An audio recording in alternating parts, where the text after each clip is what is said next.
बेटा एसी चला दो। एसी क्यों बंद कर देते हो यार?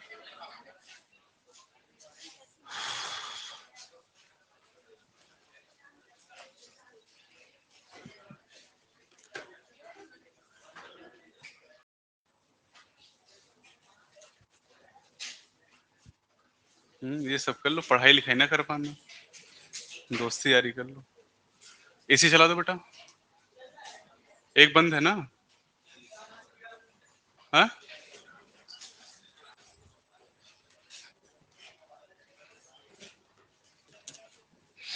तो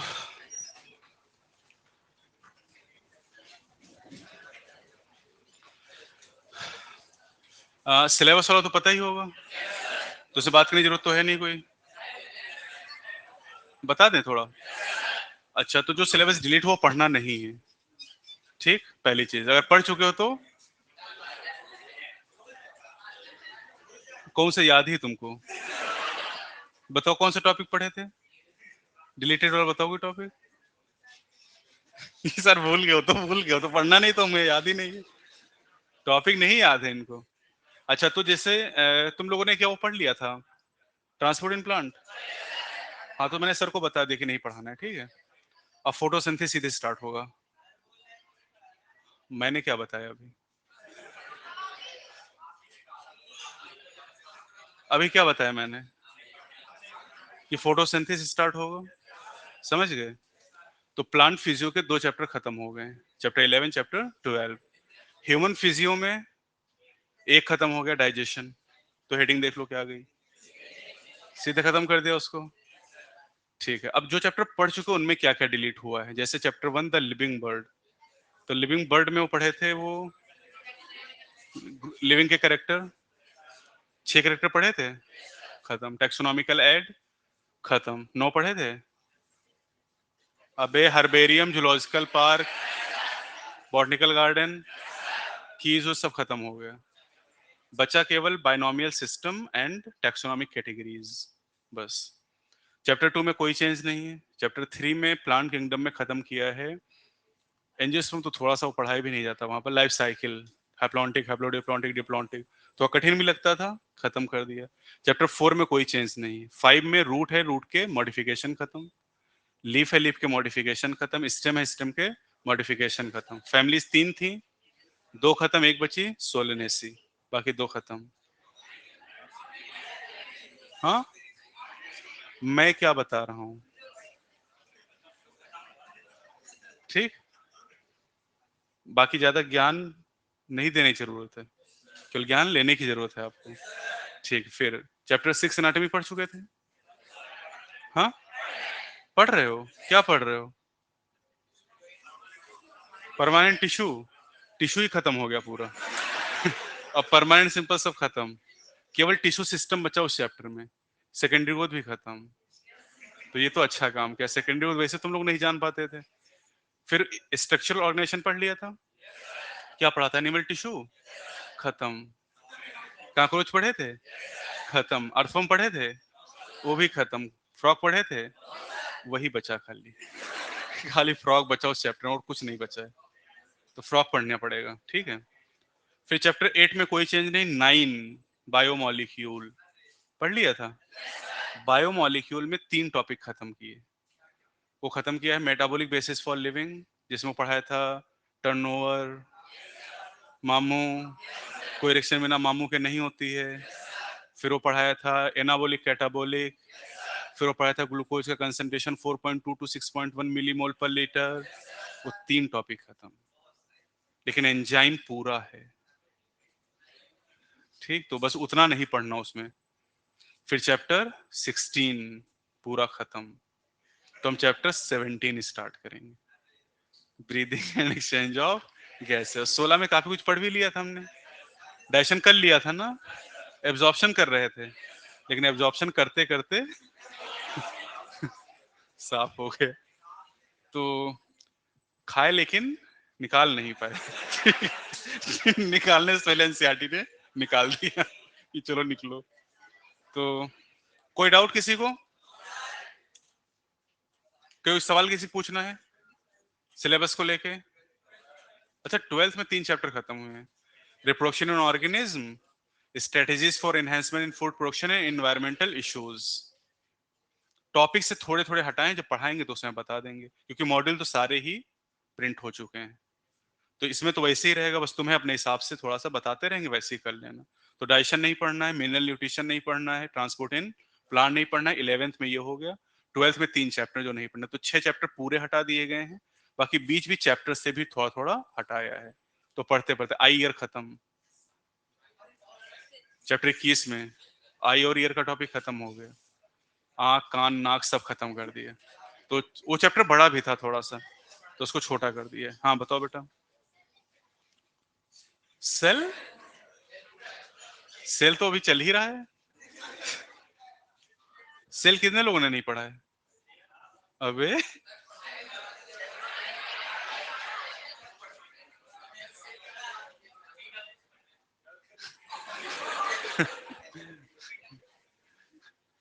हाँ, तो उसमें ये भी तो अभी चप्पल पड़े थे।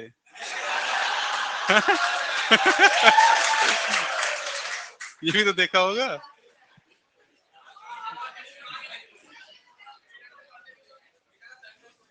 ठीक है,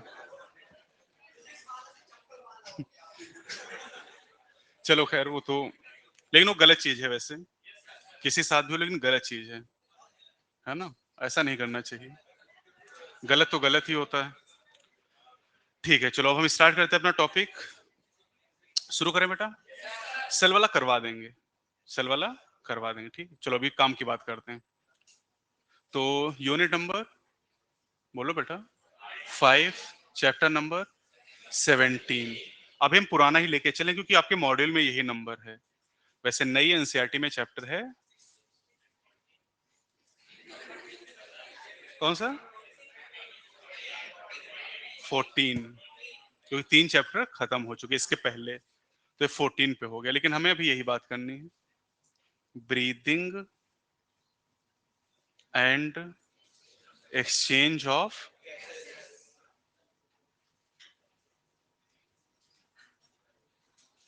बेटा फिर वही काम कर रहे हो तुम लोग। मैंने क्या बोला? क्या बोला मैंने? कोई बात हो तो पूछ लो, फिर उसके बाद कोई डिस्कशन नहीं होगा सिलेबस को लेके। कोई डाउट हो पूछ लो। नहीं है ना? ठीक है, डेट कितनी है? ठीक, जाके देखना। ठीक है, तो चैप्टर का नाम है breathing and exchange of gases. Actual name है रेस्पिरेशन। क्या नाम चैप्टर का? रेस्पिरेशन हम लोग पढ़ेंगे। तो इस चैप्टर में हमें क्या पढ़ना है, थोड़ा सा समरी आपको बताते हैं, और ये पेज हमेशा याद रखना, ठीक है। तो एक्चुअली हमारी बॉडी में जितनी भी सेल्स हैं, जितनी भी सेल्स हैं, लेकिन सर सेल तो पढ़ा ही नहीं आपने, तो सर हम कैसे जान पाएंगे? जान जाओगे, ठीक है। जितनी भी सेल्स हैं, उन सभी सेल को जिंदा रहने के लिए लगातार एनर्जी चाहिए, और एनर्जी कहाँ से आती है? खाने से। लेकिन सर खाना पीना तो खत्म हो गया है तो क्या कर सकते हैं? अब हम तो कुछ कर नहीं सकते इसमें, है ना? तो खाने की जरूरत है, और खाना जो है, जैसे आपने चावल ठूसा, तो चावल में ग्लूकोज होता है। वैसे होता तो स्टार्च है, लेकिन वो डाइजेस्ट होके ग्लूकोज बनाता, उतना तो पढ़ ही लिया था हमने। तो ग्लूकोज बन गया, और जो ग्लूकोज है वो ब्लड में पहुंचता है, और ब्लड से सेल में जाता है, और सेल उस ग्लूकोज को यूज करती है। कैसे? वो देखो, ये एक सेल है, सेल। इस सेल में ये ग्लूकोज है। अब ग्लूकोज से एनर्जी लेने के लिए हमें इसको क्या करना पड़ेगा? ऑक्सीडाइज। क्या करना पड़ेगा? ऑक्सीडाइज, क्योंकि किसी के साथ अगर ऑक्सीजन जुड़ता है तो ऑक्सीडेशन, हाइड्रोजन जुड़ता है तो रिडक्शन। तो ग्लूकोज से ऑक्सीजन जुड़ रहा है, that is oxidation of food. और इतने काम से क्या होगा बेटा? CO2 बनेगा, प्लस वाटर बनेगा, प्लस एनर्जी बनेगी। ये जो एनर्जी है इसको हम यूज कर लेंगे। किस काम के लिए? हर एक काम करने के लिए, चलने के लिए, बोलने के लिए, लिखने के लिए, सांस लेने के लिए। हाँ, चलना बता तो दिया। हाँ, मतलब हर एक काम करने के लिए, अब तुम कोई भी काम सोच लो, ठीक हो, तुम्हारे ऊपर है। हर एक काम करने के लिए क्या चाहिए? एनर्जी। और एनर्जी ग्लूकोज के ऑक्सीडेशन से आ रही है, तो एनर्जी यूज कर ली। बोलो बेटा। पानी का क्या किया?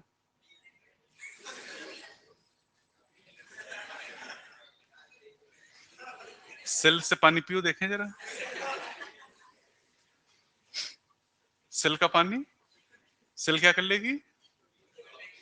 हाँ, यूज कर लेगी। पानी दो तरीके से हम लोग, एक तो पानी हम पीते हैं और दूसरा हमारी सेल बनाती भी है। देखो, सेल बना नहीं रही पानी, इस पानी को कहते हैं मेटाबॉलिक वाटर। कौन सा वाटर? मेटाबॉलिक वाटर, क्योंकि ये मेटाबॉलिज्म से बन रहा है। मेटाबॉलिज्म खत्म हो गया सिलेबस, चैप्टर 1 से भी खत्म, चैप्टर 9 से भी खत्म। मेटाबॉलिज्म, जितना मेटाबॉलिज्म था सारा खत्म। और इस पानी का नाम है मेटाबॉलिक वाटर। और मेटाबॉलिक वाटर कैसे बनता है? मेटाबॉलिज्म से। और मेटाबॉलिज्म सिलेबस में कैसे पढ़ेंगे हम, तो ये समझ रहे हैं कि कैसे तुम लोग पढ़ोगे। ठीक है, तो वाटर का यूज कर लिया बॉडी ने, बचा क्या? CO2। अरे नालायक ही हो क्या तुम लोग? एनर्जी यूज कर ली, पानी पी लिया। यस सर, पानी पी ली, बैल बुद्धि। पानी यूज कर लिए, बचा क्या? Carbon dioxide. इसका क्या करेंगे? बाहर। कहाँ? फॉरेन में। इसको नहीं, CO2 को बाहर कहाँ निकाल लेंगे? क्योंकि ये हार्मफुल है, टॉक्सिक है, जहरीला है, एकदम तुम लोग की तरह जहर। तो ये जहर है। अब जहर है, ज्यादा देर बॉडी में रहेगा तो मार देगा। जब CO2 कभी कभी ज्यादा हो तो लोग बेहोश हो जाते हैं। तो CO2 अगर ज्यादा देर रहेगी तो डैमेज कर देगी बॉडी को। तो इसको निकालना जरूरी है ना। और ये ऑक्सीजन जो है, इसको कहाँ निकालेंगे? एटमॉस्फेयर में। अबे जब सांस छोड़ोगे तो ये एटमॉस्फेयर तो सराउंडिंग में, तो एटमॉस्फेयर में निकाल देंगे। और ये ऑक्सीजन कहाँ से लाए? एटमॉस्फेयर से। जब खींचे, सांस लिए तो ऑक्सीजन अंदर, और सांस छोड़े तो CO2 बाहर। और ये ग्लूकोज कहाँ से लाए? खाने से लाए, है ना। तो ऐसे समझो कि भैया ये जो है ना वो एटमॉस्फेयर है। एटमॉस्फेयर, एटमॉस्फेयर को कहते हैं, नहीं, वायुमंडल। वातावरण इज इन्वायरमेंट, और इस सराउंडिंग में हमारे जो हवा है उसको कहते हैं वायुमंडल, दैट इज एटमॉस्फेयर। एटमॉस्फेयर में जो ऑक्सीजन है, ये ऑक्सीजन यहाँ पहुंची, और इस ऑक्सीजन का यूज करके ग्लूकोज का ऑक्सीडेशन हुआ, और जो CO2 बनी इसको बाहर। ये काम लगातार आप कर रहे हैं, हर 5 सेकंड में इतना काम हो रहा है। कितनी देर में? 5 सेकंड में एक बार आप खींचते हो और एक बार छोड़ते हो। सांस छोड़ते हो कुछ सांस के साथ। ठीक है, तो ये जो ऑक्सीजन ले रहे हैं और CO2 छोड़ रहे हैं, इसका नाम है, क्या कहते हैं इसको? This is called respiration. क्या नाम इसका? रेस्पिरेशन। यही पढ़ना है इस चैप्टर में, अगले 3 लेक्चर तक। Commonly named as breathing. इसी को ब्रीदिंग कहते हैं, लेकिन ये ब्रीदिंग इतना अच्छा वर्ड नहीं है। ब्रीदिंग का मतलब क्या, जरा समझो। ब्रीदिंग का मतलब, जब हम सांस लेते हैं तो सांस लेने पर उस जो एयर है वो पहले कहाँ आती है? लंग्स में। हमारे रेस्पिरेटरी ऑर्गन क्या है? लंग्स। तो जब एटमॉस्फेयर से ऑक्सीजन आती है तो पहले लंग्स में आती है, और लंग्स से जो ब्लड है वो पूरे बॉडी में सेल तक लेके जाता है। और जब सांस छोड़ते हैं तो लंग्स में जो CO2 है वो बाहर आती है। और लंग्स तक कौन लेके आता है CO2 को? ब्लड। तो जब हम ऑक्सीजन की एयर को लंग्स तक ले जाते हैं और लंग्स की CO2 को एटमॉस्फेयर में निकालते हैं, दैट इज कॉल्ड ब्रीदिंग। ये ब्रीदिंग होता है। तो ब्रीदिंग बड़ा है कि रेस्पिरेशन बड़ा है?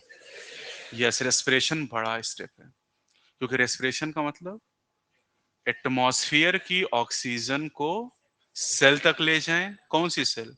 हर एक सेल। और पैर की जो उंगली है ना वहां तक, आपके ब्रेन तक, हर एक सेल तक। और सेल के CO2 को कहां ले जाएं? एटमॉस्फेयर में। इसी को कहते हैं रेस्पिरेशन। ये रेस्पिरेशन, यही पढ़ना है इस चैप्टर में। एम पता चला? क्या करना है? एटमॉस्फेयर की एयर को सेल तक लाना है और सेल के CO2 को एटमॉस्फेयर तक ले जाना है। इतना काम करना है। अब ये काम करने के लिए अलग अलग एनिमल में अलग अलग तरह के ऑर्गन हैं। जैसे हमारे पास लंग्स हैं, मछलियों के पास गिल्स हैं, कॉकरोच के पास ट्रेकिया हैं। पढ़ तो चुके हो? ट्रेकिया क्या है? ट्रेकिया स्पाइरिकल छेद का नाम था, जिनसे एयर आती थी। तुम्हारे पास नाक में 2 छेद हैं, तो ये लंग्स ही तो हैं। हाँ, यस सर। तो सीधे आप कह दें कि भैया नाक जो है ना वो रेस्पिरेटरी ऑर्गन है हमारा, क्योंकि हम तो यहीं से सांस लेते हैं, है ना। नाक से क्या करते हैं? सांस लेते हैं भाई, नर्सरी में ही पढ़ाया गया था। अभी सर आप लंग्स की बात कर रहे हो, हमारे तो नोज रेस्पिरेटरी ऑर्गन है। तो अलग अलग तरह के जानवरों ने अलग अलग तरह के ऑर्गन विकसित किए हैं, जो आप ऑलरेडी जानते भी हो। अच्छा, तो यहां मैं अगर लिखूं mechanism of breathing, mechanism of breathing. Breathing करने के लिए हमारे पास बेटा क्या है? लंग्स। ब्रीदिंग का मतलब समझे कि नहीं? एटमॉस्फेयर की ऑक्सीजन लंग्स तक गई कि सेल तक? लंग्स तक। और लंग्स से CO2 एटमॉस्फेयर तक। This is called breathing. Respiration मतलब एटमॉस्फेयर की ऑक्सीजन सेल तक चली जाए और सेल की CO2 एटमॉस्फेयर तक। अंतर है दोनों में। तो करें ब्रीदिंग की जो मैकेनिज्म है, जैसे हमारे पास लंग्स हैं और मछली के पास गिल्स हैं, तो दोनों में अंतर क्यों है? उनका रेस्पिरेटरी ऑर्गन क्यों अलग है? क्योंकि उनका हैबिटेट अलग है। वो पानी में रहती है और हम पानी के बाहर। यानी ब्रीदिंग का जो तरीका है, मैकेनिज्म है, क्या वो हैबिटेट पर निर्भर करती है? यस, बिल्कुल, हैबिटेट।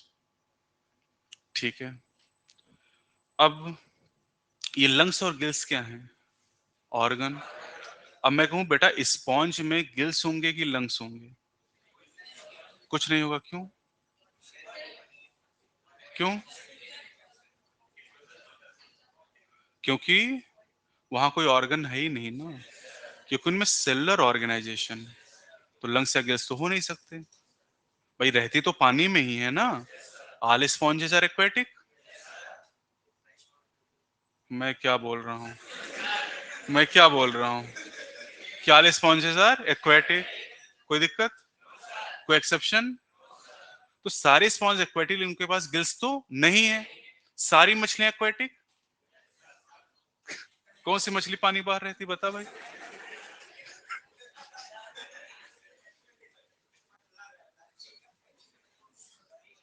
है? क्या?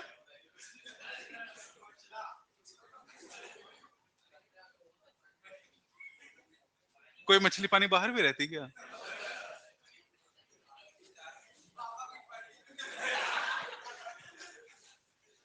स्टारफिश पानी बाहर रहती? पहली चीज कि स्टारफिश फिश नहीं है। दूसरी चीज, स्टारफिश पानी में ही रहती है। All echinoderms are marine. और मरीन है तो फिर पानी बाहर रहेंगे, खेत उत में पाए जाएंगे। LDA का मकान लिए होगी। तो इसका मतलब कि स्पॉन्जेस भी एक्वेटिक हैं और मछलियां भी एक्वेटिक हैं। दोनों का हैबिटेट तो सेम है, लेकिन दोनों में गिल्स नहीं है। यानी मैकेनिज्म ऑफ ब्रीदिंग क्या लेवल ऑफ ऑर्गेनाइजेशन पर भी डिपेंड है। यस, तो लेवल्स ऑफ ऑर्गेनाइजेशन बताओ कितनी तरह के? चार कौन से? Cellular, tissue, organ, organ system. समझ गए? ठीक, तो mechanism of breathing is variable in different organism and depending on two factors, habitat and levels of organization। अब कितने फाइल आपने पढ़े? 11। 11 में सबके बारे में हम बात करेंगे आज। ठीक है, सब में रेस्पिरेटरी ऑर्गन। तो नंबर 1 चलते हैं। चलो पहले हेडिंग डाल देते हैं, रेस्पिरेटरी रेस्पिरेटरी स्ट्रक्चर्स। ऑर्गन इसलिए नहीं कह रहे क्योंकि सबके पास ऑर्गन नहीं होते हैं, इसलिए रेस्पिरेटरी स्ट्रक्चर कह रहे हैं। तो रेस्पिरेटरी स्ट्रक्चर नंबर 1, पहला फाइलम बताओ। Porifera, Porifera. दूसरा सिलेंट्रेटा।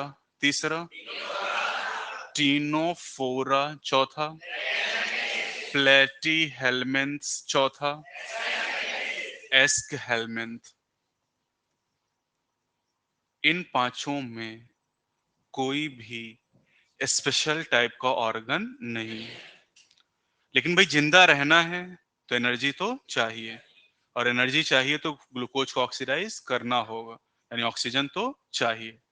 अब ऑक्सीजन चाहिए तो इनमें जो बॉडी की सरफेस है, बॉडी की सरफेस, हमारी बॉडी सरफेस क्या है? स्किन। क्या हम स्किन से ऑक्सीजन ले सकते हैं और यहां से CO2 निकाल सकते हैं ना? लेकिन इन सब में जो बॉडी की सरफेस होगी वहीं से ऑक्सीजन लेंगे और वहीं से CO2 निकाल देंगे। तो इन सभी में कहेंगे बॉडी सरफेस, बॉडी सरफेस। और बॉडी सरफेस से जब ऑक्सीजन लेंगे और CO2 निकालेंगे तो एनर्जी खर्च होगी या नहीं? नहीं होगी। मतलब ये काम होगा सिंपल डिफ्यूजन, सिंपल डिफ्यूजन से। और डिफ्यूजन आप जानते पैसिव होता है, इसमें कोई एनर्जी खर्च नहीं होती। ट्रांसपोर्ट इन प्लांट क्या शुरू हुआ था तुम लोगों का, तो उसमें ये पढ़ा दिया गया होगा, simple diffusion, facilitated diffusion and active transport. और वो बेसिक कॉन्सेप्ट भी है, वो याद रखना भी जरूरी है।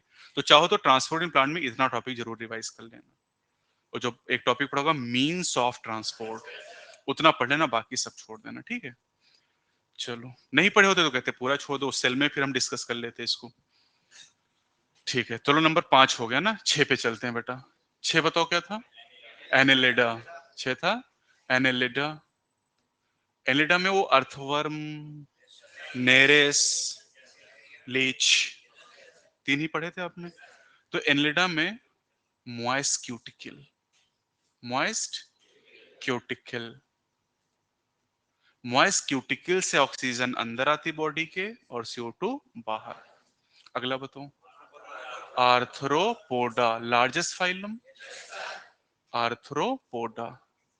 अब आर्थ्रोपोडा में बेटा 3 क्लास बताते हैं आपको। एक क्लास जानते हो कौन सा? इंसेक्टा। इंसेक्टा, इंसेक्टा में कौन आता है? कॉकरोच, मक्खी, मच्छर, चींटी, ये सब कहाँ आते हैं? इंसेक्ट में। मकड़ी, इंसेक्ट अच्छा किसे कहते हैं? जिसमें 6 टांगे हो, 3 पेयर ऑफ लेग। और मकड़ी के पास कितनी टांगे?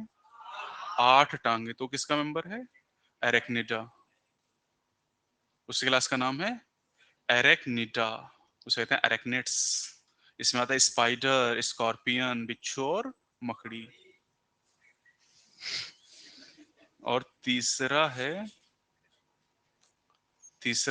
क्रस्टेशिया। क्रस्टेशिया, क्रस्टेशिया में आता है प्रॉन। प्रॉन को कहते हैं झींगा मछली। क्या कहते हैं? झींगा मछली। झींगा मछली मछली है? नहीं। मछली किसे कहते हैं? जो कॉन्ड्रिक्थिस और ऑस्टिक्थिस से बिलोंग करे उसे क्या कहते हैं? मछली। तो ये तो फॉल्स फिश है, पढ़ाया गया होगा यार। अच्छा, अब इंसेक्ट में तुम ही लोग बता दो, रेस्पिरेशन के लिए क्या है? Tracheal tubes, tracheal tubes. और ट्रैकियल ट्यूब का यूज करेंगे तो इसे कहेंगे ट्रैकियल रेस्पिरेशन।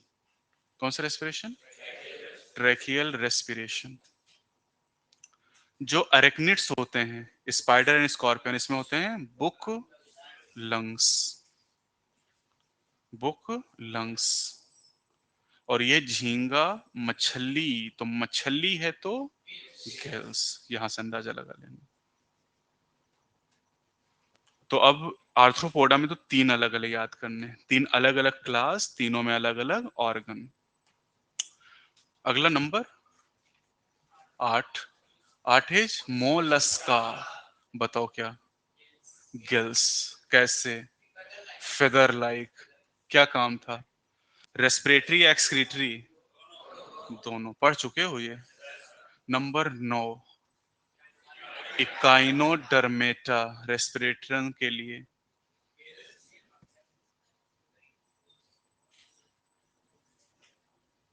किसी को नहीं याद आया?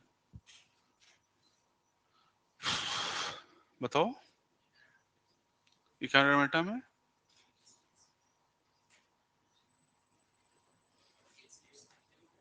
हाँ,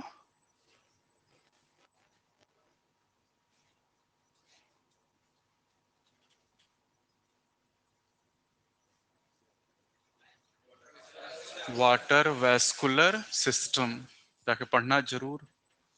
water vascular system help in respiration.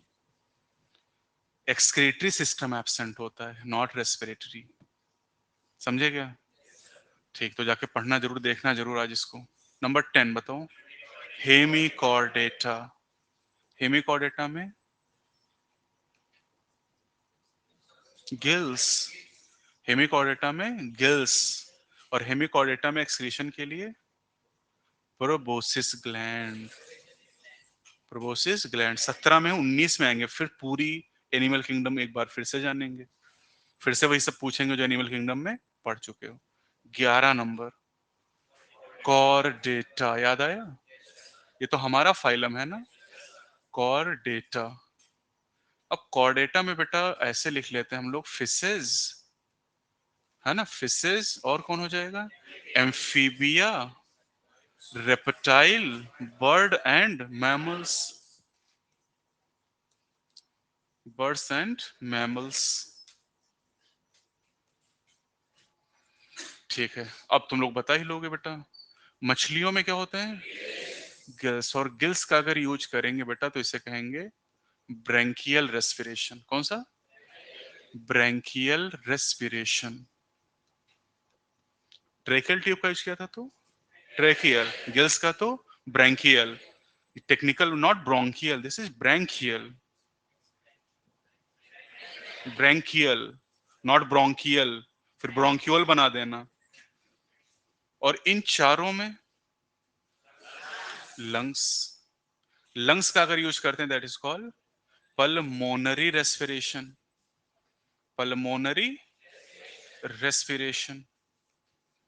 और हम लोग क्या मैमल्स हैं, तो हमारे पास क्या होंगे? लंग्स, यानी हमारा रेस्पिरेशन कैसा है? पल्मोनरी।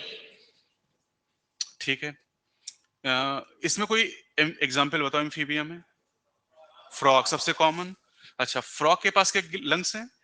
लेकिन फ्रॉग के पास मॉइस्ट स्किन भी है रेस्पिरेशन के लिए। मतलब लंग्स तो है ही है, साथ में स्किन भी है।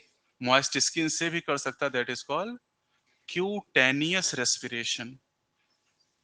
Cutaneous respiration. तो ऐसे टेक्निकल वर्ड कितने हो गए? 4। Tracheal, branchial, cutaneous and pulmonary. क्या 11 फाइल खत्म?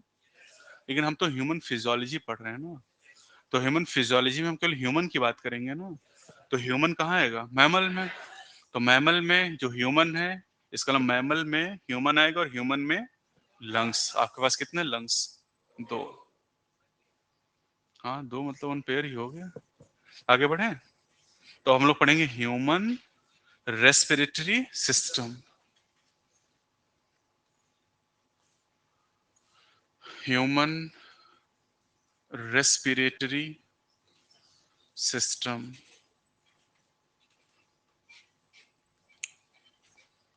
ह्यूमन रेस्पिरेटरी सिस्टम की जो ओरिजिन है वो एंडोडर्मल है।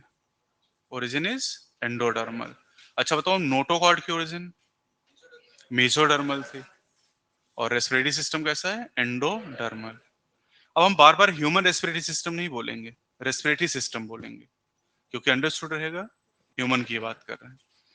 ठीक, तो हमारा जो रेस्पिरेटरी सिस्टम है, अच्छा आपने डाइजेस्टिव सिस्टम पढ़ ही लिए, तो बता ही दो एक बार, डाइजेस्टिव सिस्टम के कितने पार्ट होते हैं?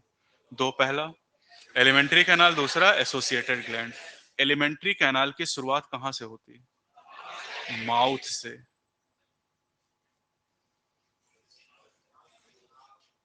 कहाँ शुरू होता है? माउथ से। कुछ बता रहे, बक्कल कैविटी सीधे शुरू होता है। मुंह नहीं भाई तुम्हारे पास, तो कहाँ शुरू करते हैं? तो माउथ से लेकर एनस तक डाइजेशन शुरू होता है। वो दोनों अलग अलग सवाल हैं बेटा, काहे मिक्सअप कर दे रहे हो? मुंह के ऊपर क्या है? नाक। अबे मुंह है। मुंह की अपर बाउंड्री कौन बना रहा है? Lip, upper lip. And lower boundary, lower lip.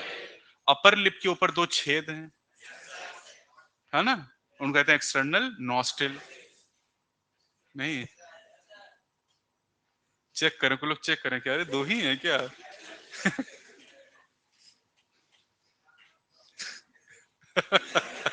अच्छा, और तुम्हारी नाक कैसे निकलती?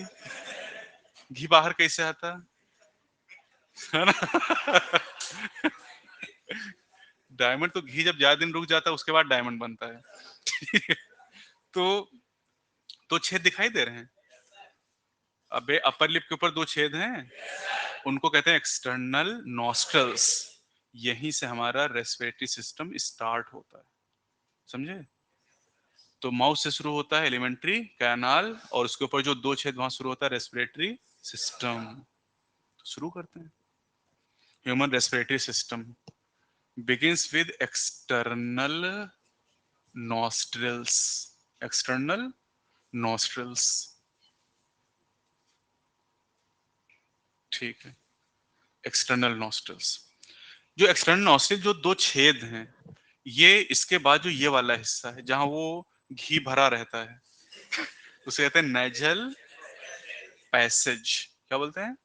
Nasal passage. पैसेज मतलब रास्ता। तो ये वही रास्ता है जहां से एयर अंदर जाती है। अरे बेटा रेस्पिरेटरी सिस्टम पढ़ रहे हैं ना, तो हम वो रास्ता देख रहे हैं जहां से लंग्स तक हवा पहुंचेगी। बोलो बेटा। ठीक है, तो सबसे पहले एयर कहाँ गई? एक्सटर्नल नॉस्ट्रल में, फिर यहाँ से नेजल पैसेज में। फिर नेजल पैसेज के पीछे एक चैम्बर होता है, उसे कहते हैं नेजल चैम्बर। नेजल चैम्बर, ये घी लगातार बनता रहता है। यहाँ से बना, यहाँ पास हुआ, और यहाँ से बाहर। और वो बताया था कि हमारे देश में कितने टैलेंटेड बच्चे होते हैं, नहीं कि वो यहाँ तक आते फिर खींच लेते हैं। देखे कि नहीं देखे हो?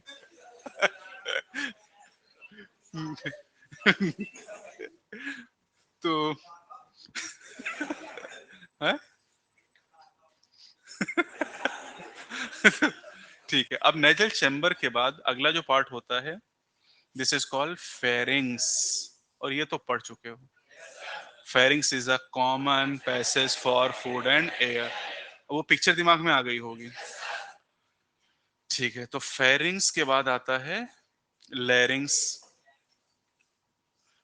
और लैरिंग्स के बाद आता है ट्रेकिया। एक्चुअली जो लैरिंग्स होता है वो ट्रेकिया का ही पहला पार्ट होता है। तो अब जरा याद करके मुझे बताओ कि ट्रेकिया मैंने थोड़ा सा पढ़ाया था आपको। ट्रेकिया का नाम क्या था? Wind pipe. Oesophagus, food pipe. फेरिंग से दो पाइप निकाल के दिखाई थी, आपका फोटो बनाया था यहाँ पर। तो दो पाइप शुरू हो रही थी, कौन आगे थी? विंड पाइप यानी ट्रेकिया आगे थी, और इसोफेगस पीछे थी। अब देखो यहाँ कितना आसान है, अगर हमने डायजेशन पढ़ रखा है। सोचो डायजेशन चैप्टर जब नहीं पढ़ेगा बच्चा, सीधे ये पढ़ेगा, तो फेरिंग्स और एपिग्लॉटिस ग्लॉटिस का काम कैसे क्या जान पाएंगे? हटाना था तो 22वां चैप्टर हटा देते, मतलब ऐसे कैसे हटा दिए? मतलब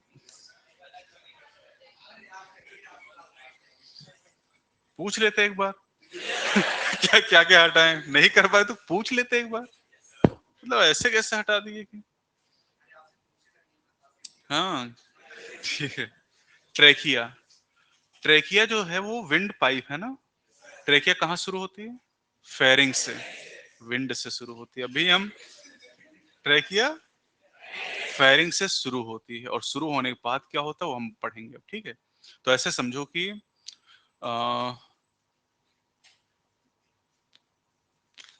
ऐसे एक डायग्राम ऐसे बना के दिखाया था, कौन सा व्यू, वेंट्रल व्यू, और एक सर ऐसे बना के दिखाया था, लेटरल व्यू। अभी जो मैं बना के दिखाने जा रहा हूँ ऐसे बना रहा हूँ, वेंट्रल व्यू। एक बार फिर से, वैसे एक बार आप पढ़ चुके हो, तो ऐसे समझो कि ये, पहचान तो लोगे ही तुम लोग यार, ये देखो, ये क्या है बेटा, नेक, और इसके ऊपर क्या होगा, हेड, और ये क्या होगा, ट्रंक। ये सब पढ़ा दिया था। और ट्रंक के बीच में को मसल थी, क्या नाम था, डायफ्राम। ऐसे थी क्या वो, किस शेप में, डोम शेप, गुंबद नुमा। कैसी, गुंबद नुमा। मंदिर मस्जिद में गुंबद होता है ना, वैसे ही शेप होता है। This is diaphragm. लिख दें क्या, अरे यार तुम लोग हर चीज लिखवाने क्यों लगते हो यार, समझ जाओगे ना। अच्छा, इसका नाम क्या है, थोरेसिक चैम्बर। इसका नाम एब्डोमिनल चैम्बर। डाइजेस्टिव सिस्टम यहाँ था, रेस्पिरेटरी सिस्टम यहाँ है, तो इसका नाम है थोरेसिक चैम्बर। लिखें क्या, चलो अच्छा लिख देते, थोरेसिक चैम्बर। वैसे सब पढ़ा चुके हैं डिटेल में, थोरेसिक चैम्बर। अच्छा, ये नेक है, तो नेक के ऊपर क्या था बेटा, फेरिंग्स। और फेरिंग्स से अब फिगर ऐसे बना रहे हैं, तो ऐसे जब आगे वाली पाइप बनाएंगे तो केवल क्या नजर आएगी, ट्रेकिया। इसोफेगस तो दिखाई नहीं देगा। तो ये वेंट्रल व्यू बना रहे हैं, ये ट्रेकिया है। ट्रेकिया कहाँ शुरू हुई, फेरिंग से, और कहाँ से पास हुई, नेक से। नेक से पास होके कहाँ पहुंची, थोरेसिक चैम्बर में, और थोरेसिक चैम्बर में बीचों बीच। यस बेटा, हम लोग क्या पढ़ रहे हैं, रेस्पिरेटरी सिस्टम, मतलब इसी रास्ते से होती हुई एयर लंग्स तक जाएगी क्या, ठीक है। और आपको अगर याद हो तो मैंने ये भी कहा था, ये विंड पाइप हवा ले जाती कहाँ, लंग्स को, और फूड पाइप फूड ले जाती थी कहाँ, याद आया। तो ट्रेकिया कहाँ पर पहुंची बेटा, लंग्स में, थोरेसिक चैम्बर के बीचों बीच, कहते हैं mid thoracic cavity, mid thoracic chamber. Thoracic chamber के बीचों बीच में ट्रेकिया पहुंची और दो हिस्सों में डिवाइड हो गई, ऐसे दो पार्ट बन गए। ये जो दो पार्ट बने, इनका नाम है प्राइमरी ब्रोंकाई। Primary bronchi. कितनी प्राइमरी ब्रोंकाई, दो। ये वाला लेफ्ट की राइट, ये वाला राइट, और ये लेफ्ट, क्योंकि ऐसे बनाया है। तो ऐसे बनाए तो इधर वाला क्या होगा, राइट, और इधर वाला लेफ्ट। तो this is left, this is right. तो प्राइमरी ब्रोंकाई दो कौन सी, राइट एंड लेफ्ट, ठीक है। ये ट्रेकिया कहाँ पे डिवाइड कर रहा है, मिड थोरैक्स में, थोरैक्स के बीचों बीच। लेकिन अगर आगे से देख रहे हैं तो थोरैक्स यहाँ पर बीचों बीच डिवाइड कर रहा है, लेकिन अगर डॉर्सल साइड से देखें तो डॉर्सल साइड में यहाँ पर हमारी रीढ़ है, रीढ़ है ना पीछे साइड, उसको कहते हैं वर्टिब्रल कॉलम, रीढ़। और वर्टिब्रल कॉलम किससे बनी होती है बेटा, बोन से। किससे, बोन से। कितनी बोन, 26। हमारी रीढ़ में 26 बोन है, 26 हड्डियां हैं। उन हड्डियों को कहते हैं वर्टिब्री। क्या बोलते हैं, वर्टिब्री। चैप्टर 20 में पढ़ाएंगे इसको, अभी 17 में है। अब ये जो 26 वर्टिब्री हैं, इनको 5 सेक्शन में डिवाइड करते हैं। कितने सेक्शन, 5। याद हो तो बता, तो सर्वाइकल, थोरेसिक, लंबर, सैक्रल, कॉकिजियल। नहीं पता तो आगे पढ़ेंगे, ठीक है। सर्वाइकल में होती हैं 7, और वो आपके नेक में, इस गर्दन में यहाँ पर 7 बोन है पीछे की तरफ आपकी रीढ़ में, और इसी की वजह से गर्दन आपकी सीधी रहती है। आपका जो इधर थोरैक्स वाला रीजन है, इसमें होती है कितनी, 12, जिनको कहते हैं थोरेसिक वर्टिब्री। उसके बाद आपके एब्डोमेन में होती 5, जिनको कहते हैं लंबर। और फिर पेल्विक रीजन में होती हैं 2, सैक्रल एंड कॉकिजियल। तो 7, 12, 5, 1, 1। तो 7 और 12 19, 19 और 5 24, 1 1 हो गई। ठीक, तो ये हम डिटेल में पढ़ाएंगे, पूरा लिख के बताएंगे तब। इसका मतलब अगर पीछे से देखेंगे ऐसे, तो हमारे थोरैक्स में पीछे की तरफ क्या 12 हड्डियां हैं, और 12 में बीचों बीच अगर देखो तो क्या होगा 6। तो 6 नहीं, उससे थोड़ा सा ऊपर 5वें नंबर वाली जो वर्टिब्रा है उसके लेवल पे ये ट्रेकिया डिवाइड करता है, और 2 प्राइमरी ब्रोंकाई बनाता है। याद करना पड़ेगा, सीधी लाइन आपको याद करनी है। Trachea divides at the level of at the level of fifth thoracic vertebra, या इसको ऐसे भी बोल सकते हैं T5। टी मतलब थोरेसिक, 5 मतलब 5वें नंबर वाली। तो ऊपर से गिनते हैं 1 2 3 4 5 ऐसे 12 तक गिन लेते हैं, तो 5वें नंबर पे डिवाइड करते हैं अगर इधर से देखेंगे। तो trachea divided the level of fifth thoracic vertebra into किसमें बोलो, left and right primary bronchi. कितना क्लियर सभी को? बोलो बेटा। अब प्राइमरी जो है वो फिर से डिवाइड करती है, और प्राइमरी डिवाइड करके बनाती है सेकेंडरी। ये देखो, लेफ्ट वाली डिवाइड करती है कि राइट वाली? दोनों ही करेंगे, मैं एक तरफ दिखा दे रहा हूं, समझ जाओगे ना। तो ये जो बनती है इनका नाम होता है secondary bronchi. Secondary bronchi, secondary फिर डिवाइड करती है और बनाती है tertiary bronchi. Tertiary bronchi, tertiary फिर डिवाइड करती है और बनाती है, हाँ, initial bronchiole. Initial bronchiole, initial फिर डिवाइड करती है और बनाती है टर्मिनल ब्रोंकियोल।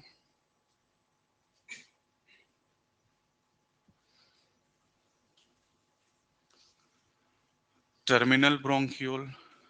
अब जो टर्मिनल ब्रोंकियोल है, टर्मिनल ब्रोंकियोल फर्दर यहां पर फॉर्मेशन करता है किसका? Duct of alveoli. Duct of alveoli, और इसके बाद बन जाती है एल्वेलाई।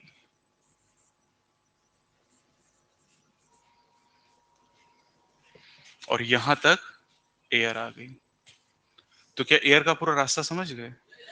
ठीक है, कहां शुरू करते हैं? एक्सटर्नल नॉस्ट्रिल से, फिर नेजल पैसेज, नेजल चैम्बर, फिर pharynx, then larynx, then trachea. Trachea के आगे तुम लोग बताओगे। Primary, secondary, tertiary, bronchi. रुक जाओ, रुक, आराम से बेटा, आराम से, इतनी जल्दी में क्यों? जिनको जल्दी थी वो चले गए, तो जल्दी में नहीं रहना है।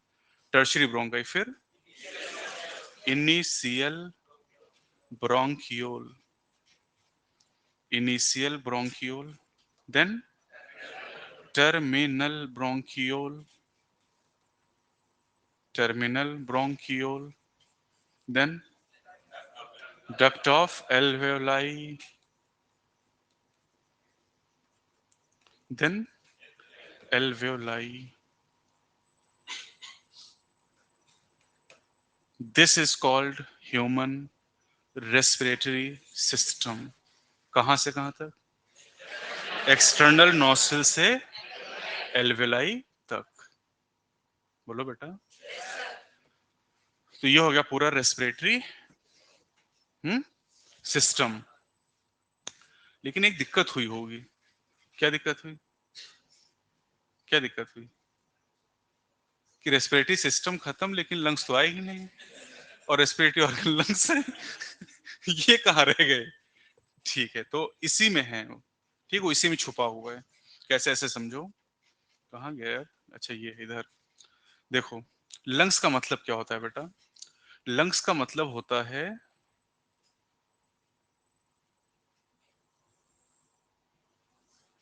ये लंग क्या? किडनी ऐसी होती है? अजीब ही हो। किडनी ऐसी होती है बेटा, बीन शेप। तुमको बीन शेप नजर आ रहा है? एक ही तो लग रहा है, सेम ही लग रहा है हमें तो।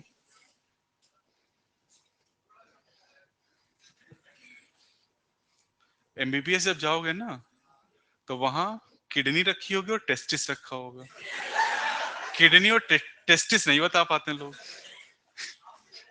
हाँ हाँ बेटा, हम ऐसे थोड़ी यहाँ पे। ठीक है। अच्छा, नहीं बता पाए थे तभी पढ़ा रहे हैं। हाँ, तो नहीं, सीरियसली मजाक नहीं कर रहे हैं।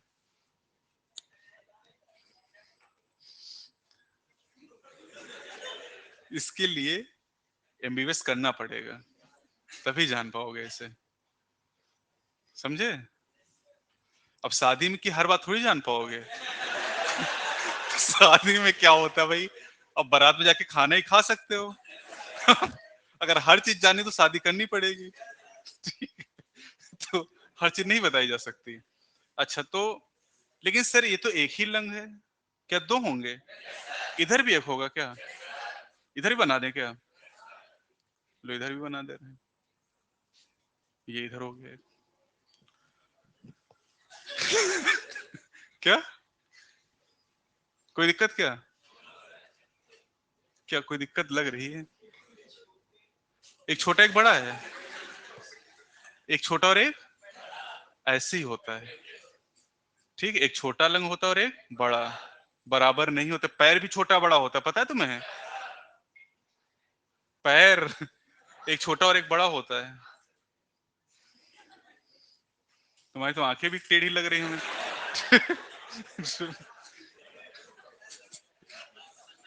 अच्छा, इधर इधर इधर। तो अब मुझे ये बताओ बेटा कि जैसे इधर दिखाया वैसे इधर भी होगा। तो लंग का मतलब क्या समझे? लंग में क्या ट्रेकिया लंग के अंदर है? ट्रेकिया तो उसको लंग के अंदर दिखाई दे रहा है। कौन सा ट्रेकिया? ट्रेकिया के लंग के अंदर है नहीं ना? तो लंग का मतलब कहां से कहां तक? प्राइमरी ब्रोंकाई से एल्वेलाई तक खत्म। बड़ी देर में पहुंच पाए तुम। तुम्हारा लग रहा है एक दिमाग छोटा है। दिमाग कितने, दो होते हैं? यस सर, ये देखो। दो दिमाग होते हैं। कितना? एक ही तो ब्रेन होता है। ये देखो, इसमें संदेह है। कितने ब्रेन होते हैं? एक ही होता है। दो घुटनों में तुम्हारे। तो क्या मैं इस बात को लिख दूं? लंग का मतलब, तो लंग कंप्राइजेस, कंप्राइजेस मतलब, हाँ, कंप्राइजेस मतलब शामिल करना। कंप्राइज का मतलब शामिल करना। तो कह रहे हैं लंग शामिल करते हैं किसको? Primary bronchi, primary bronchi up to alveoli. ये हो गई डेफिनेशन। सर बीच वाले सब कहाँ गए? बेटा लिख तो दिया primary bronchi up to alveoli, यहां से यहां तक। जैसे कि हजरतगंज से चारबाग गए और बीच में वो, हाँ ये देख, बीच में हुसैनगंज पड़ा, वहां एसके जैन के यहाँ जाते होगे। बीच में एसके जैन का पड़ता है।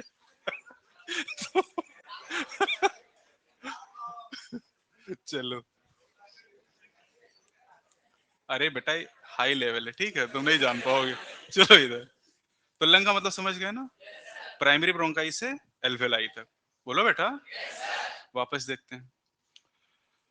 अब देखो, ये हमारे जो लंग्स होते हैं इनके ऊपर कवरिंग्स होती हैं। क्या होती हैं? कवरिंग्स।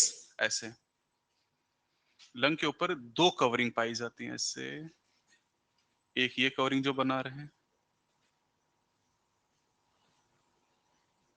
और एक ये बना रहे हैं। क्या इधर भी ऐसी कवरिंग होंगी? एक पे बताते समझ जाओगे। इन कवरिंग को कहते हैं प्ल्यूरा, क्या कहते हैं? प्ल्यूरा, प्ल्यूरा, ठीक है। अब ये जो हमारे लंग्स होते हैं इनका साइज एक ही जैसा रहता है, घटता बढ़ता रहता है? जब सांस लोगे तो फूलेंगे और छोड़ोगे तो पिचकेंगे, मतलब इनका साइज घटेगा बढ़ेगा, कॉन्ट्रैक्ट करेंगे रिलैक्स करेंगे, ऐसा ना? तो जब कॉन्ट्रैक्ट और रिलैक्स करेंगे तो इसकी जो दो मेम्ब्रेन है दोनों के बीच में फ्रिक्शन हो सकता है, घर्षण। जो दरवाजा खोलते हैं ना तो कब्जा लगा रहता है किनारे, तो कब्जे में फ्रिक्शन होता है, तो उसको जब वो फ्रिक्शन होने लगता है फिर वो आवाज आती है।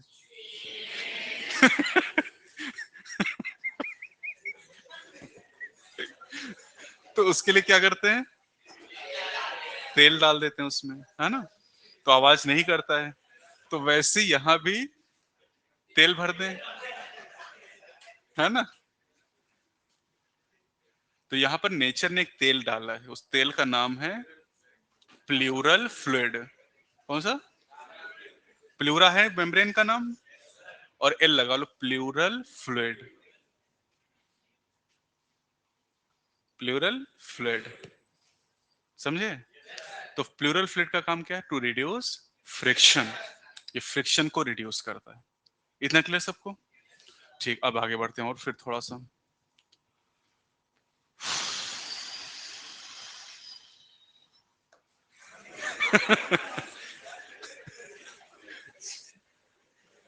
इधर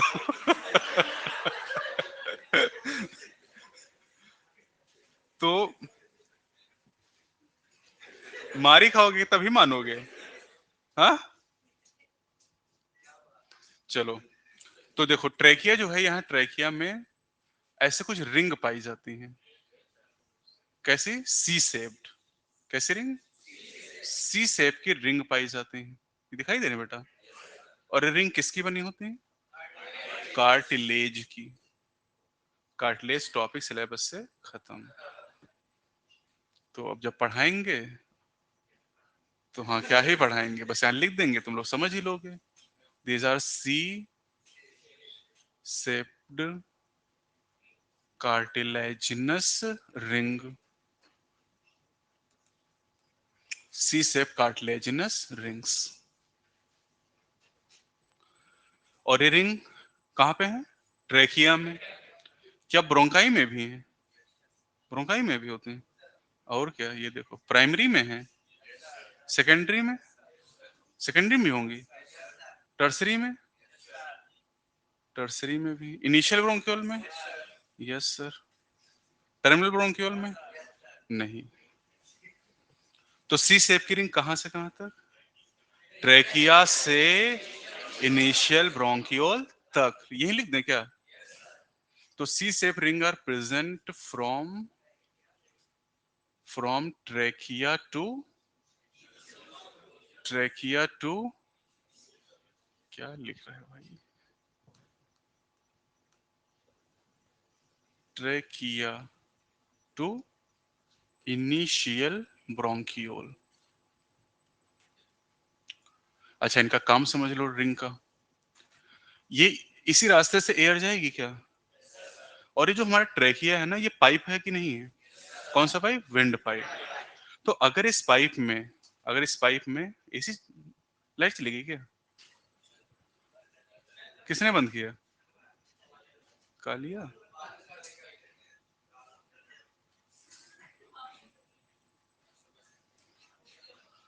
अभी यहाँ नीचे बिठाएंगे।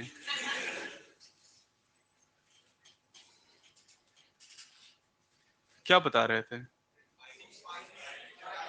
हाँ, अच्छा रिंग की बात कर रहे थे।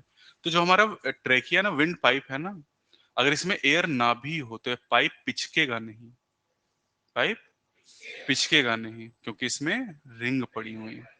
तो इन रिंग की वजह से ट्रेकिया कोलैप्स नहीं करता है।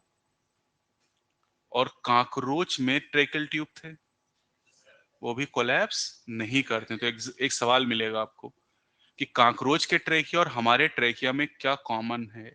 तो कॉमन है, दोनों में नॉन कोलैप्सिबल वॉल है।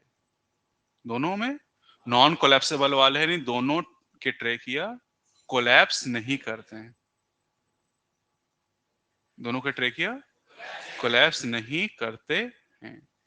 समझ पाए? ठीक है। अब हमारे रेस्पिरेटरी सिस्टम के दो पार्ट हैं। कितने पार्ट? दो। क्या ये हमारा रेस्पिरेटरी सिस्टम है? बोलो बेटा। कहां से कहां तक? एक्सटर्नल नॉस्ट्रिल से एल्वेलाई तक इसके दो पार्ट हैं। जो पहला पार्ट है वो एक्सटर्नल नॉस्ट्रिल से टर्मिनल ब्रोंकियोल तक, यहां से ऐसे ऐसे ऐसे ऐसे ऐसे ऐसे यहां तक, इतना जो पार्ट है इसको कहते हैं कंडक्टिंग पार्ट। क्या बोलते हैं? Conducting part. बचा क्या बेटा? Duct of alveoli and alveoli, ये दो बचे क्या? इन दोनों को कहते हैं एक्सचेंज पार्ट। क्या बोलते हैं?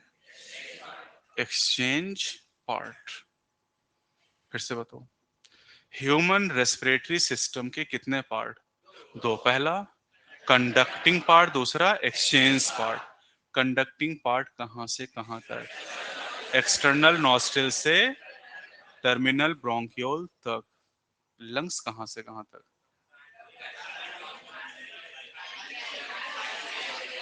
प्राइमरी ब्रोंकाई से एल्वेलाई तक। सी शेप की रिंग कहां से कहां तक? ट्रेकिया से इनिशियल ब्रोंकियोल तक। कंडक्टिंग पार्ट कहां से कहां तक? एक्सटर्नल नॉस्ट्रिल से टर्मिनल ब्रोंकियोल तक। तो इसका मतलब अगर ध्यान से नहीं पढ़ोगे तो खो जाओगे इसमें, कि कहाँ इनिशियल करें, कहाँ टर्मिनल करें, कहाँ ट्रेकिया शुरू करें, कहाँ एक्सटर्नल नॉस्ट्रिल से स्टार्ट करें। सब खिचड़ी बन जाएगी। है बहुत आसान सा। तो सबसे पहला काम तो पूरा रास्ता याद करना है ना? तभी तो समझ पाओगे। ठीक, अब बात करते हैं काम की, कि ये कंडक्टिंग पार्ट क्या करता है और एक्सचेंज पार्ट क्या करता है। तो लिखते हैं functions of conducting part. Functions of conducting part. बताओ बेटा, कंडक्टिंग पार्ट कहां से कहां तक? एक्सटर्नल नॉस्ट्रिल से, हाँ, टर्मिनल ब्रोंकियोल तक। एक्सटर्नल नॉस्ट्रिल से टर्मिनल ब्रोंकियोल। तो कंडक्टिंग पार्ट एक तो नाम से ही पता चल रहा है। वैसे क्या करेंगे? कंडक्शन। किसका? एयर का। बोलो यार। एयर को कंडक्ट करेंगे कहां से? कहां से? एटमॉस्फियर से। देन एक्सटर्नल नॉस्ट्रिल से। एक्सटर्नल नॉस्ट्रिल इसके बाहर है ना कंडक्टिंग पार्ट के, है ना? हाँ, इसी का पार्ट है। तो इसका जो पार्ट है वो उसी को ट्रांसपोर्ट कर लेगा। ऐसी बातें करते हो कि कंडक्टिंग पार्ट एयर को कहां से ट्रांसपोर्ट करेगा? एटमॉस्फियर से। कहां तक ले जाएगा? कहां तक? कहां तक? डक्ट ऑफ एल्वेलाई तक। अबे क्योंकि टर्मिनल तो उसी का हिस्सा है। बैल बुद्धि।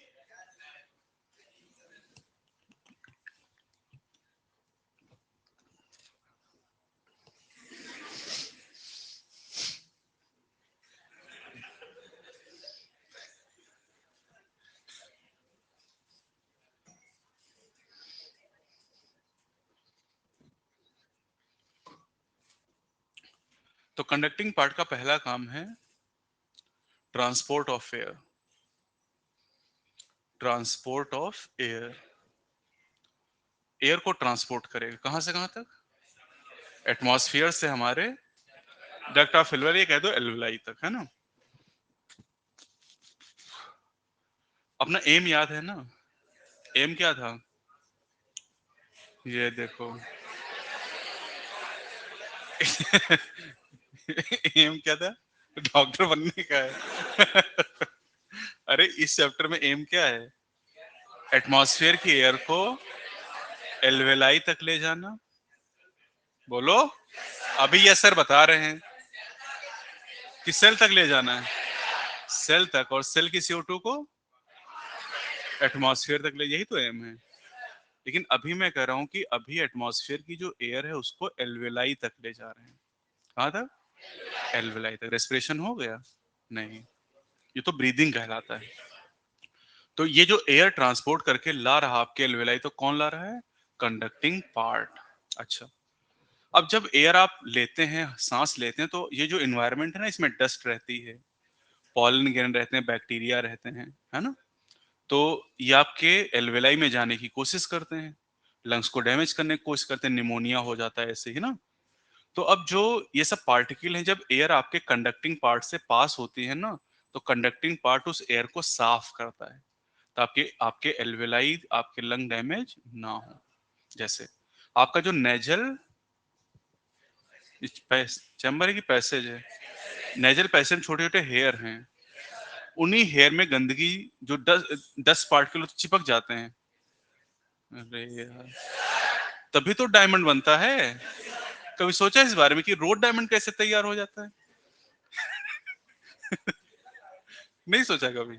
ये 10 पार्टिकल होते हैं, रोज उसमें फंस जाते हैं म्यूकस में, और रोज डायमंड तैयार हो तो रोज निकालते हैं रोज फिर तैयार हो जाता है। दो चालों तो उंगली डाले ही रहते हैं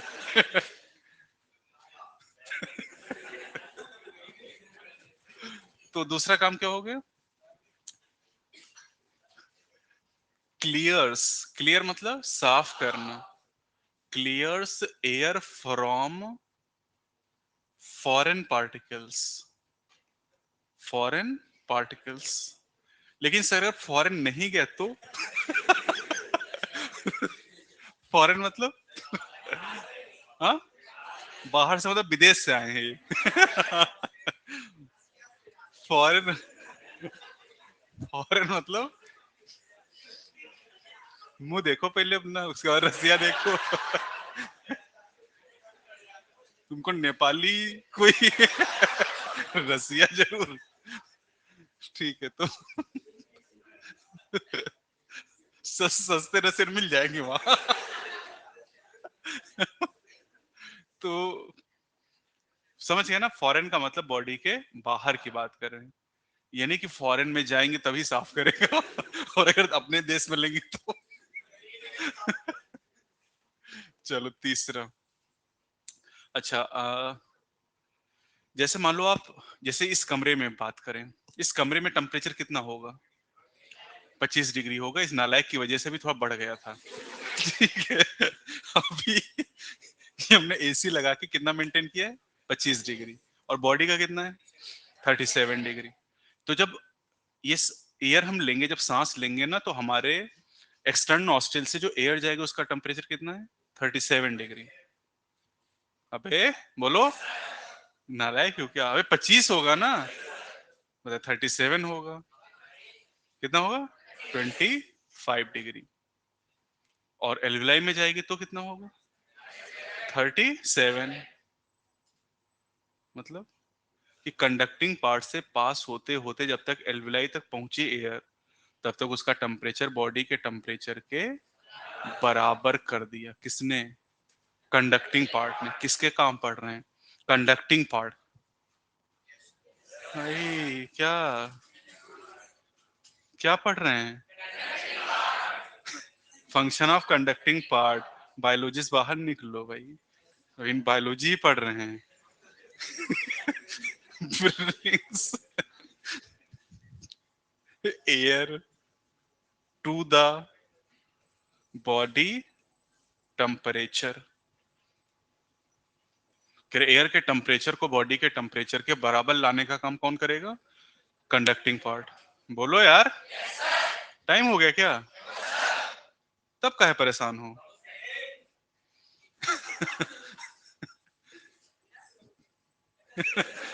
जग गए बाबा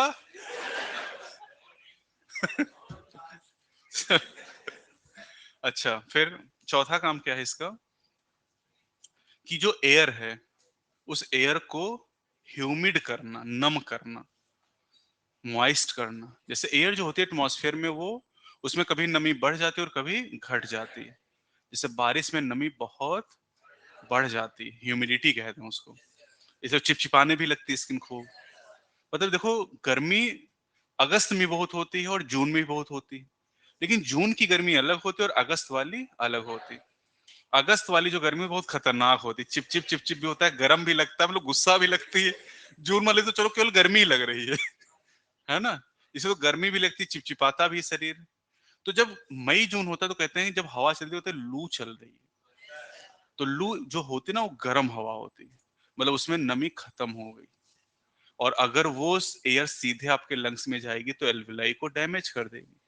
तो आपका जो कंडक्टिंग पार्ट है वो क्या करता है, जब एयर पास होती है तो उसमें नमी ऐड कर देता है, मॉइस्ट कर देता है। इसे कहते हैं ह्यूमिडिफिकेशन। क्या बोलते हैं? ह्यूमिडिफिकेशन। तो चौथा काम है ह्यूमिडिफिकेशन, यानी ह्यूमिडिफाइज द एयर। ये चार काम किसके हो गए?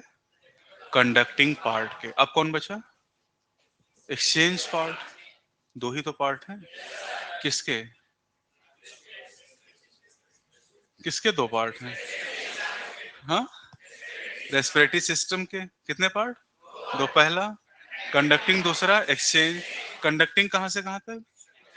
एक्सटर्नल नोस्ट्रिल से, हाँ, टर्मिनल ब्रोंकियोल तक। और exchange part duct of alveoli and alveoli. लिखें क्या? Exchange part. एक्सचेंज पार्ट और respiratory part. Respiratory part of respiratory system. ये क्या करता है देखो, ऐसे समझो कि ये क्या है बेटा? हाँ, ये एल्विलाई और ये क्या है? ये डक्ट है एल्विलाई की, है ना। This is alveoli and this is duct of alveoli. ये है बेटा duct of alveoli and this is alveoli. Alveoli के बगल में ब्लड वेसल होती है। क्या होती है? Blood vessel. ब्लड वेसल में क्या भरा है? पानी। क्या भरा है? ब्लड भरा है। पानी बता रहे थे। ये ब्लड है। और ये ब्लड कहां से है? हाँ, बॉडी के टिश्यू से। कहां से आया? बॉडी के टिश्यू से आया, सेल से आया। तो क्या लेके आया होगा बेटा? CO2। CO2 लाया होगा। इधर जब सांस लियो तो यहाँ क्या गई है? ऑक्सीजन। अब ऑक्सीजन यहाँ जाएगी और CO2 यहाँ। तो क्या हो रहा है ये? मतलब एल्विलाई कुछ दे रहा है और कुछ ले रहा है, दैट इज कॉल्ड एक्सचेंज। तो जो देखो नाम ही एक्सचेंज पार्ट क्या कर रहा है? एक्सचेंज कर रहा है। और इस एक्सचेंज में एनर्जी खर्च होगी कि नहीं? नहीं, मतलब ये डिफ्यूजन है। तो exchange part is the actual site of diffusion of gases. कौन सी गैसेस? कौन सी gases? Oxygen and carbon dioxide, O2 and CO2। इतना क्लियर? ठीक है। चैप्टर का नाम है breathing and exchange of gases. Breathing and exchange of gases, लेकिन एक्चुअल इसका नाम रेस्पिरेशन होगा। रेस्पिरेशन। तो चलो रेस्पिरेशन के स्टेप जान लेते हैं। क्या आप जानते हैं कि रेस्पिरेशन में कितने स्टेप होते हैं? 5 स्टेप। रेस्पिरेशन क्या होता है? एटमॉस्फेयर की ऑक्सीजन का सेल तक जाना और सेल की CO2 का एटमॉस्फेयर तक जाना क्या कहलाता है? रेस्पिरेशन। कितने स्टेप में? 5। पहला स्टेप ब्रीदिंग। ब्रीदिंग का मतलब जो आप सांस लेते हैं और छोड़ते हैं उसी को ब्रीदिंग कहते हैं। तो जब आप सांस लेंगे तो सोचो क्या होगा? एटमॉस्फेयर की एयर आपके रेस्पिरेटरी सिस्टम से होते हुए कहां पहुंचेगी? एल्वेलाई तक। और एल्वेलाई में जो CO2 है, ये जो ब्लड में CO2 कहाँ गई? एल्वेलाई में। जब सांस छोड़ोगे तो एल्वेलाई से CO2 एटमॉस्फेयर में आ जाएगी। यही चलता रहता है, समझे कि नहीं? तो ब्रीदिंग में एटमॉस्फेयर की ऑक्सीजन एल्वेलाई में पहुंचती है और एल्वेलाई की CO2 एटमॉस्फेयर में। इतना क्लियर? तो जब आपने सांस लिया तो एटमॉस्फेयर की ऑक्सीजन आ गई एल्वेलाई में, लेकिन हमें पहुंचाना कहां तक है? सेल तक पहुंचाना है। कहां तक? सेल तक। तो पहला काम हमने कर लिया, breathing, first step, breathing, also named as pulmonary pulmonary ventilation. Pulmonary ventilation. Ventilation समझते हो बेटा? वेंटिलेशन नहीं जानते हो? हाँ, जैसे वेंटिलेशन के लिए रूम में क्या लगाते हैं? दीवार लगाते हैं रूम में। रूम में दीवार लगा देते हैं। बैलो एकदम। क्या लगाते हैं? विंडो, खिड़की लगाते हैं ना।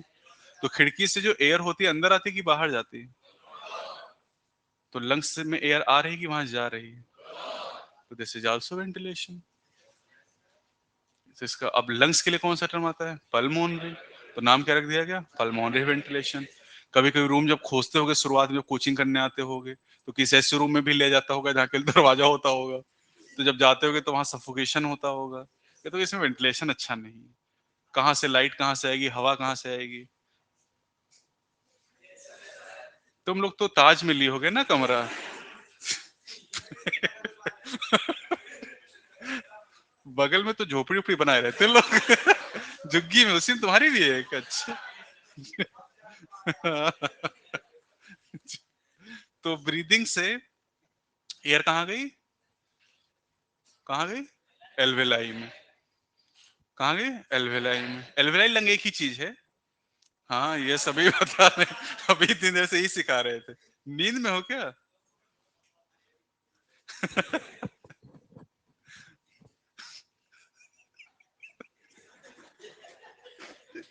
ठीक, दूसरे स्टेप पे चलते हैं। दूसरे स्टेप में क्या होगा कि जो एल्वेलाई में ऑक्सीजन पहुंच गई क्या? अब एल्वेलाई से ऑक्सीजन ब्लड में जाएगी और ब्लड से CO2 एल्वेलाई में आएगी। तो क्या हुआ? Exchange of gases. तो second step is exchange of gases.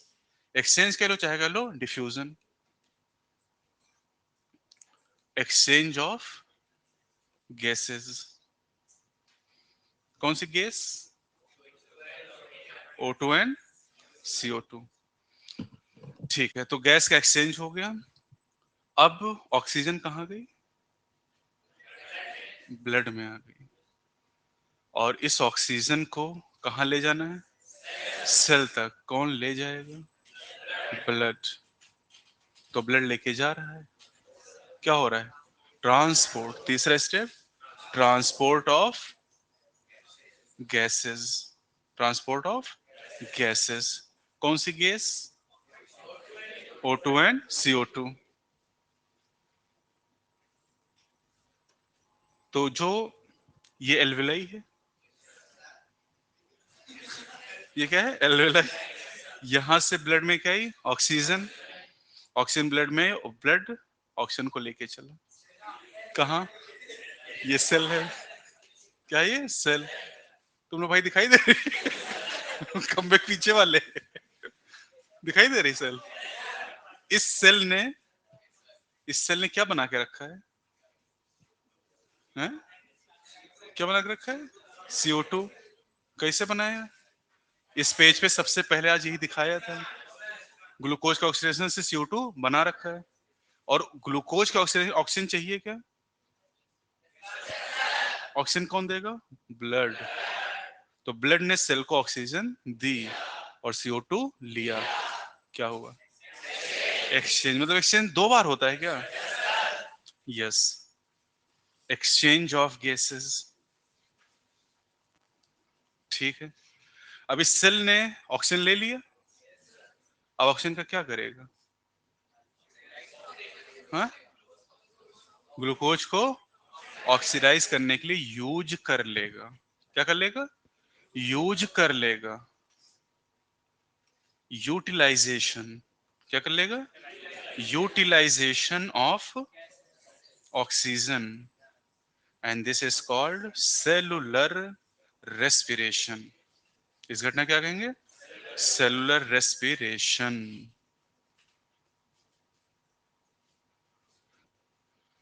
समझे? हम्म। तो एक एक वर्ड याद कर लो शुरुआत में, भी तो 5 स्टेप टोटल मिल गए। कहानी थोड़ी समझी आपने वो। अब वो यहाँ एल्विलाई यहीं रहेगी अगले 3 लेक्चर तक, ठीक है? सेल वहां रहेगी, तो याद रखना कि एल्विलाई कहाँ है और सेल कहाँ है। तो इसको हटाएं क्या यहाँ से? अब बताओ, रेस्पिरेशन में कितने स्टेप? 5। पहला, ब्रीदिंग दूसरा, एक्सचेंज तीसरा, ट्रांसपोर्ट चौथा, एक्सचेंज पांचवा, utilization that is cellular respiration. कितने पढ़ने हैं? 5 पढ़ने, लेकिन इस चैप्टर में 4 पढ़ाएंगे, 1 2 3 4। 5वां जो स्टेप है ये है चैप्टर 14 का, रेस्पिरेशन इन प्लांट्स। ठीक। और ये प्लांट फिजियो का हिस्सा है। तो प्लांट फिजियो में ये वाला स्टेप पढ़ाए, यानी मैं कितने पढ़ाऊंगा? 4। 4 में पढ़ाऊंगा 3 बार में। पहली बार में पहला स्टेप, मैंने अगले लेक्चर में आओगे तो पहला स्टेप पढ़ाएंगे, ब्रीदिंग।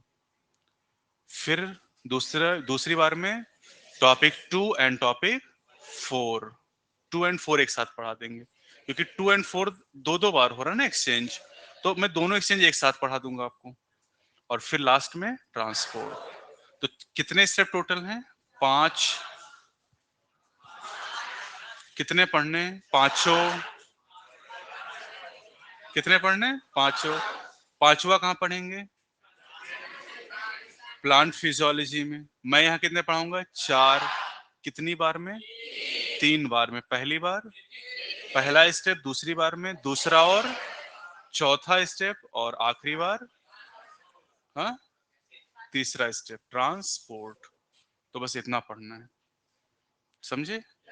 इसमें करीब 3 लेक्चर लगेगा, वही 3 टॉपिक पढ़ेंगे, 3 लेक्चर में चैप्टर आपका खत्म हो जाएगा। समझे?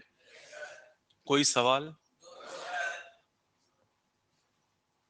हाँ हाँ, पढ़ाएंगे।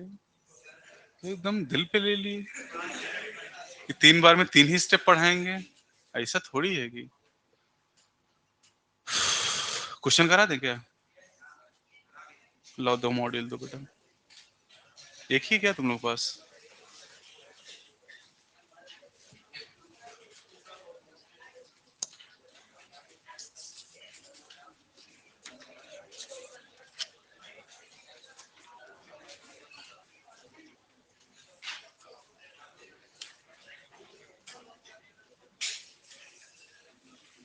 बेटा पेज नंबर 34 पे आ जाओ पहले। आ गए क्या? 34 पे वो लिखा हुआ है, इंट्रोडक्शन दिया हुआ है। जो इंट्रोडक्शन दिया हो ना बेटा, ये वाला मैंने पहले पेज पे बना के आपको समझाया था। उसके बाद रेस्पिरेटरी ऑर्गन का एक टॉपिक दिया हुआ है, ये पूरा मैंने पढ़ा दिया। और अगर आपका पूरा पढ़ने का मन नहीं करेगा तो चैप्टर 35 पे एक टेबल मैंने बना दी है, उस टेबल को पढ़ लोगे तो उसमें सब कुछ मिल जाएगा। दिखाई दे रही है? इसके बाद 10 सवाल दिए हुए हैं, कर लोगे। फिर चैप्टर 36 पे आओगे, ये ह्यूमन रेस्पिरेटरी सिस्टम। दिखाई दे रहा है? इसमें कुछ डायग्राम भी बने हैं। तो 36 और 37 पे जो बना वो पूरा मैंने पढ़ा दिया है। इसके बाद है DPP2, इसमें भी 10 सवाल है, ये कर लोगे। ठीक है? फिर मैंने पढ़ा है steps of respiration, chapter number 38 पे। 5 बता दिए हैं? बोल दो बेटा। पेज 38 पे देखो, है ना? अब देखो उसके बाद जो टॉपिक है मैकेनिज्म ऑफ ब्रीदिंग, मतलब ये रेस्पिरेशन का पहला स्टेप, ये स्टार्ट होगा आगे। तो 20 सवाल तुम लोग कर लोगे। कुछ सवाल मैं कराता हूँ आपको PYQs में।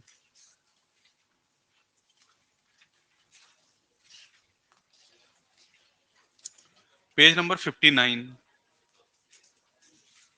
62 पहुंच गया बेटा? पेज नंबर 59 पे क्वेश्चन नंबर 38, नीट 2022 का सवाल था।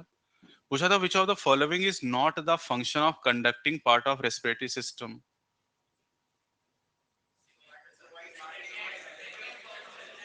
Provide surface for diffusion of gases, ये किसका काम है? एक्सचेंज पार्ट का। हो गया।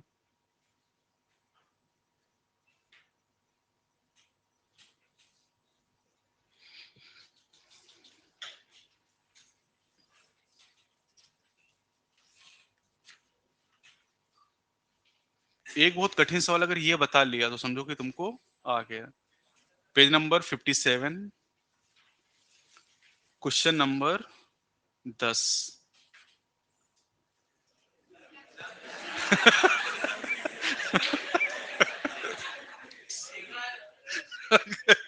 अगर ये कोई गलत कर रहा है, एल्वेलाई अकर्सिन कहां पर? तो इसका मतलब तुम लोग सीख गए हो। अच्छा, तो अगर सीख गए तो फिर ये भी बता दो बेटा। क्वेश्चन नंबर 3,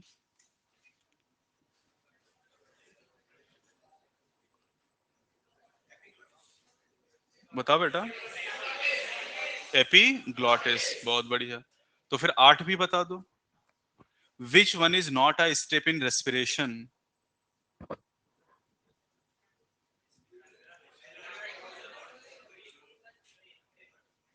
कौन सा ऑप्शन? हाँ, थर्ड ऑप्शन। लिखा है utilisation of CO2 by cell, ना utilisation of oxygen by cells. समझ गए ना? CO2 को यूटिलाइज नहीं करते, CO2 को तो निकालते हैं बॉडी के बाहर। CO2 तो बनता ही, उसको यूटिलाइज नहीं करते हैं। अगर यूटिलाइज कर लेते तो हम ये पढ़ ना रहे होते। समझे क्या? बाकी नेक्स्ट टाइम पे। कोई सवाल?